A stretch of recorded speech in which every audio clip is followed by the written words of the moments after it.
Hey, what's on guys? Brad here. So today we have Kalin, the Dark Signer Kalin, in Duel Links via a new Duel-a-thon event. It's been a while since we had a Duel-a-thon event, and this is finally here. It's okay, you know.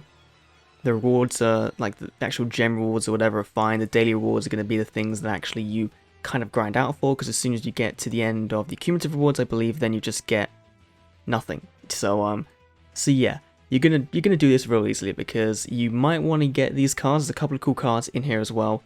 And one thing I want to talk about beforehand is this bingo mission, because Konami decided to give us a 5th copy of Magician's Rod. We've had 3 of them in this event. We had 2 of them via Arcana's level up reward. So this has been the most pointless event reward we've had. Like, sure, if you don't want to level up Arcana, then you're not going to get them, but if you want to play Dark Magician anyway, you're going to, because you want to get the Master Magician skill. So I don't get it, honestly. But yeah, we have 5 rods now, so that's kind of cool, I guess. But let's go in, let's take a look at Kalin's rewards. We do have a farm deck I'll talk about. There's a timestamp on screen now, and you can go to that, there's going to be a discussion of it, then there'll be some replays, because everyone has their own farm deck. You know, every YouTuber has their own farm deck. I believe James did Cloudians, RNG Life did Unhappy Girl. Mine is different. Mine's a bit more expensive, but you can check out some of the super rares for some cheaper options. But this is what worked for me because I found that Cloudians didn't. So it swings around about. Kalin has a ton of things that can go wrong with his event. So let's quickly find Kalin in the Duel world. I believe so here. There he is. He looks pretty cool. He has a dark synchro animation, which is pretty nice. But let's take a look at these cards. He has a bunch of cool cards. So for Kalin's event rewards, we have Infernity Mirage, a level 1 monster. This card can be special summon from your graveyard. If you have no cards in your hand, which of course Infernities like doing, you can tribute this card to select 2 Infernities in your graveyard and special summon them. That's pretty good for just getting a general monster on board. You can pretty much go for a synchro summon with this. You could bring back a tuner and maybe a level 3 or level 4, and then, you know, go for like a level 6, level 7 kind of thing. So not too bad, honestly. It's the UR, it's not the best card here, it's not the one Konami recommends. The one they recommend is Infernity Beetle because it's a tuner, and when you have no cards in your hand, you can tribute it to special summon up to 2 of the same card from your deck. So essentially, what you want to do is summon this, tribute it, so you hope you have like a level 3 or level 4 on board already, let's say level 4, and then you could use the 1 level 2 Beetle to synchro summon level 6, and then synchro summon again and climb into a level 8 with the other Beetles. So that's kind of the goal with this card, I think, and this one should be pretty interesting going forward because it isn't, you know, restricted to Infernity decks, but obviously it works best because of the no hand restriction. So pretty cool. Then we have Infernity Knight, again a super rare. When this card is destroyed into the graveyard, you can discard 2 cards, especially from the graveyard, so it brings itself back and gets rid of your hand. You know, it does suck. It is a hard discard 2, not an up to 2, but still, it's a pretty big cost for getting a monster on board again, and setting yourself up to getting your Infernity effects live. Obviously, there's no main phase 2, so this wouldn't be that good if you kind of wanted to destroy it by your own card effect, but still, on your opponent's turn, setting yourself up on your next turn to draw 1 card maybe, and then set it face down, and then get your Infernity effects live, is not too bad at all. Then we have Infernity Inferno, a trap card, discard up to 2 cards, that's what I was kind of hoping for. Send the same number of cards, Infernity cards from your deck to the graveyard, so that's not bad at all, honestly, because this is going to be a way to thin your hand and thin your deck, which the Infernity deck loves. So again, pretty cool card. I don't know whether it will see play in the future, maybe in the first kind of drafts of Infernity decks it will, but I'm not sure how much of a deck you can build from this event, honestly. Then we have Patriarch. This is one we saw in the leaks like months ago. A level 4 Fiend, 2000 defense, that's pretty good. If this is the only card in your hand, you can special summon it from your hand, it's not too bad. It's a once per turn effect for that effect. While you have no cards in your hand, if an Infernity control will be destroyed by battle card effect, banishes from the graveyard instead.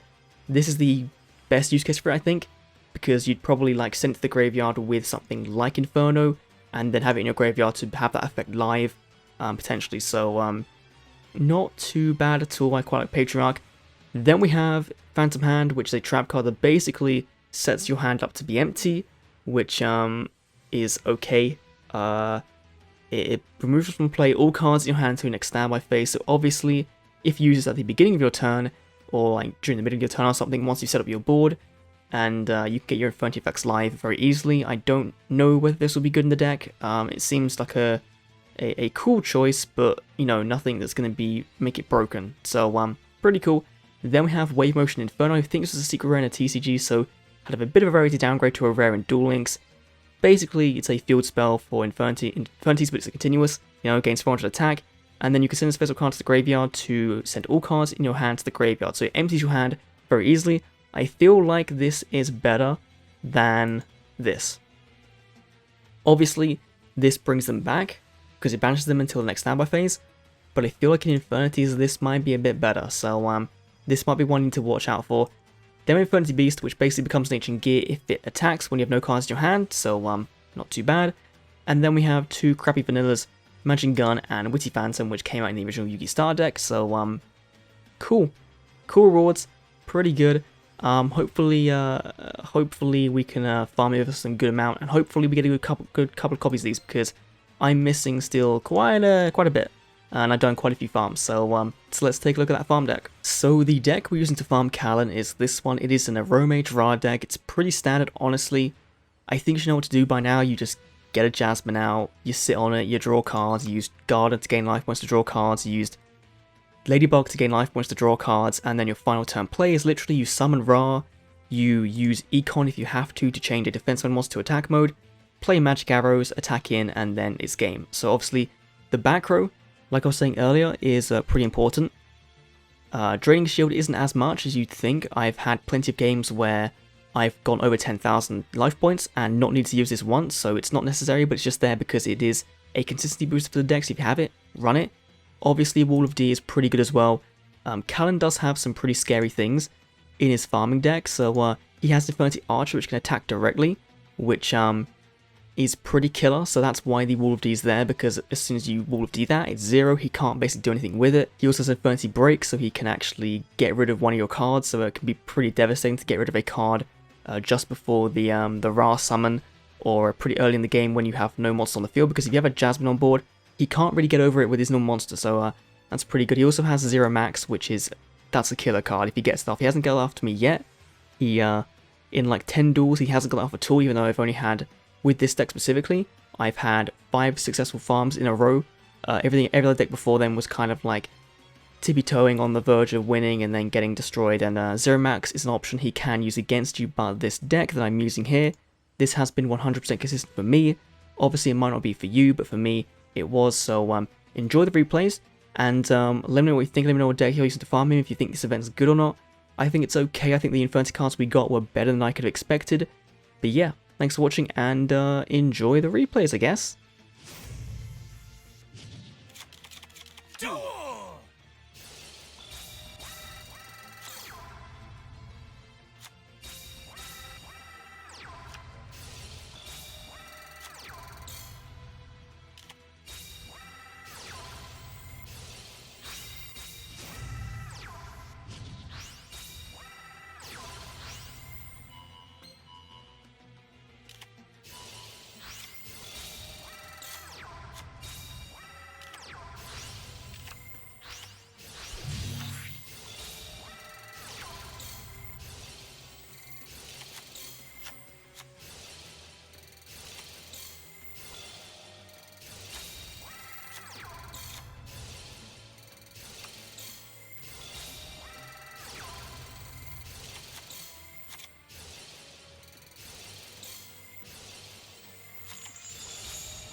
Okay, that's all the time I've got.